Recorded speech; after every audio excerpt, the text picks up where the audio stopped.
Bonjour, dans cette paracha que nous lirons, le paracha de Bechukotai, il y a la première injonction qui est celle de respecter les commandements. Im Bechukotai telechu, si vous suivez mes commandements, alors Dieu vous promettra toutes sortes de santé, de prospérité, de richesse matérielle et bien sûr spirituelle. Et Veim lo tishme'oli, et c'est là où évidemment le bas blesse, si vous n'écoutez pas les commandements, voilà toute forme de réprimande, de punition, et c'est une forme d'engagement, d'acte concret d'Israël, de Dieu, d'Israël vis-à-vis de Dieu. Donc c'est une paracha assez dure en conséquence, puisqu'on l'appelle la paracha des malédictions, Veimlo Tishmeoli, dans le sens où si on ne suit pas la voie de Dieu, voilà ce qui nous attend, donc beaucoup de choses qui sont assez négatives, c'est une paracha des réprimandes.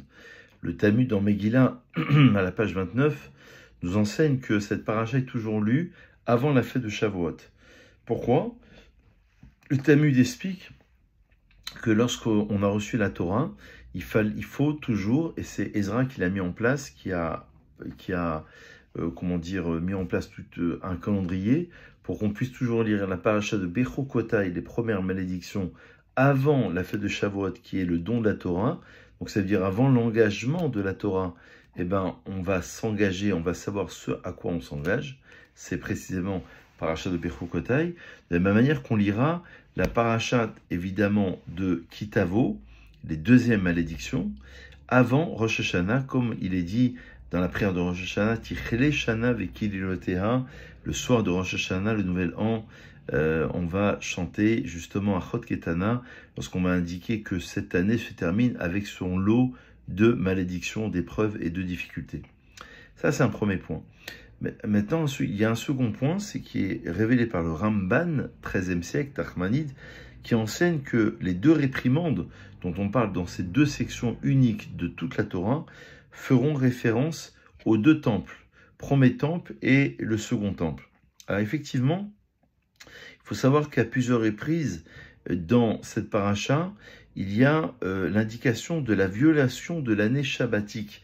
Si on ne respecte pas la Shemitah, c'est-à-dire le fait de laisser la 7e année en Eretz Israël, la terre en jachère, on sera réprimandé par Dieu.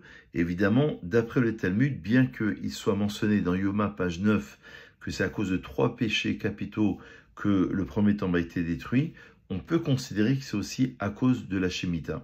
La deuxième paracha qui parle des réprimandes, paracha de Kitavo, ferait référence, d'après le Ramban, au second Beth Amikdash. Mais peut-être qu'on pourrait s'arrêter sur une note un peu plus positive de l'exil, des difficultés, des réprimandes, puisque à la fin de toutes ces réprimandes, Dieu dit « Vezacharti et be'eti Yaakov » je me souviendrai malgré tout de mon alliance que j'ai faite avec Yaakov. Et Yaakov est écrit avec un vav supplémentaire. Normalement, Yaakov, on l'écrit sans vav. Et ici, Rashi nous fait remarquer que c'est un des 5 endroits dans la Torah où le nom de Yaakov s'écrit avec un vav supplémentaire. Inversement, le nom du prophète Élie apparaît toujours avec un vav, et il y a 5 endroits où il apparaît sans vav. Alors d'après Rashi, Jacob a pris ce gage, donc le vav, et ne le rendra à Élie que lorsque celui-ci annoncera la venue du Mashiach. Donc à la fin des Klalotes, il est dit, malgré tout, je me souviendrai de l'alliance que j'ai faite avec Yaakov, et si ça n'est pas suffisant, si le mérite n'est pas suffisant, parce qu'à lui seul, il peut amener la Géoula d'après le Zohar, mais si c'est pas suffisant, on va associer évidemment le mérite de Yitzhak et celui ensuite de Yaakov. Et c'est là on arrive au grand verset à la fin de ce passage.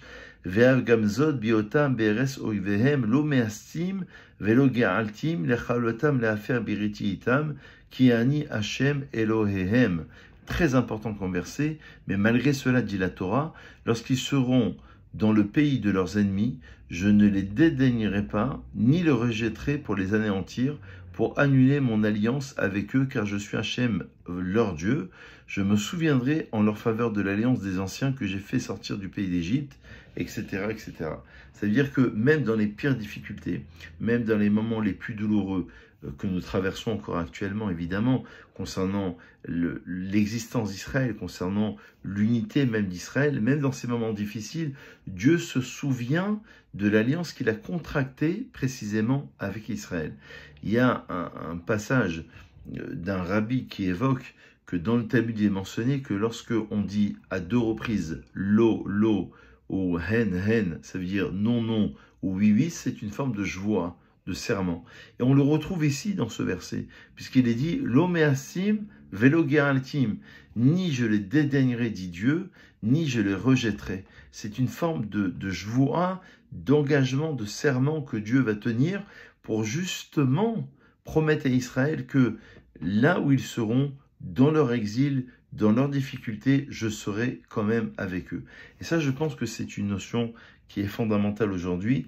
On pourrait être en perte de confiance, on pourrait être en perte de, d'espoir de l'existence du peuple juif. Eh bien, c'est tout le contraire. C'est justement l'inverse qui est enseigné ici. C'est que même s'il y a des difficultés, même s'il y a des épreuves, même s'il y a une forme de rejet des nations vis-à-vis d'Israël, c'est l'histoire d'Israël qui est en train de se dérouler pour arriver à la rédemption. Et le serment qui est fait dans cette paracha, il est capital. Parce que, on a dit tout à l'heure qu'avant Shavuot, on s'engage. Il y a une forme d'engagement, d'acte d'Israël vis-à-vis de Dieu, de savoir ce vers quoi on s'engage, comme dans des assurances. Si vous ne faites pas telle ou telle chose, voilà quels sont les dommages et intérêts éventuellement, ou quelles sont les réprimandes qui sont indiquées, ou les punitions possibles qui sont indiquées dans les textes. Mais l'avantage ici, c'est qu'on a un renversement de situation. Même dans ces difficultés-là, Dieu est là, et Dieu promet à Israël, malgré tout, de se souvenir d'eux. Vezacharti, c'est marqué à 2 reprises. Je me souviendrai, dit Dieu, de l'alliance que j'ai faite avec Yaakov. Et dans le verset 45, Vezacharti lahem berit rishonim. Je me souviendrai en leur faveur de l'alliance des anciens que j'ai fait justement sortir du pays d'Égypte sous les yeux des nations pour être pour eux un Dieu, je suis Hachem. Et il y a un commentaire justement pour affiler tous ces propos qui dit la chose suivante au nom du Meshech Chochma, qui propose justement une analyse de l'histoire d'Israël et de ses différents exils. Et lorsque les Juifs s'établissaient dans différents pays, en Babylonie, durant tous les exils, parfois, ils se sont assimilés. Parfois, ils ont perdu un peu leur culture ou leur identité. Et bien justement, dans ces moments de confrontation, d'adversité, c'est là où Israël se révèle. Ça me rappelle, ce Meshech Chochma me rappelle un passage du Maharal de Prague qui dit que c'est l'un des sens profonds de la galoute. L'un des sens profonds de la galoute, c'est que lorsqu'Israël est justement troublé, lorsqu'Israël est un peu bousculé, comme on le retrouve encore aujourd'hui, Israël est en train de retrouver la force nécessaire, est en train de comprendre que c'est dans l'adversité qu'il arrive justement à se réaliser, à comprendre son essence, sa nature, son identité et ses objectifs. Et c'est ce qui se passe aujourd'hui. Aujourd'hui, Israël est extrêmement fort, pas seulement le pays, la nation ou les soldats d'Israël. Je parle d'Israël dans son essence, dans sa spiritualité, dans son domaine justement de réalisation, de savoir quel est son objectif. L'existence même d'Israël en tant que tel, en tant que peuple, en tant que nation et en tant qu'individu se révèle encore plus aujourd'hui, et c'est le secret même de cette paracha. Que Hachem puisse évidemment libérer les otages, qu'il puisse protéger tous nos soldats et qu'on puisse avoir la Géoula très prochainement.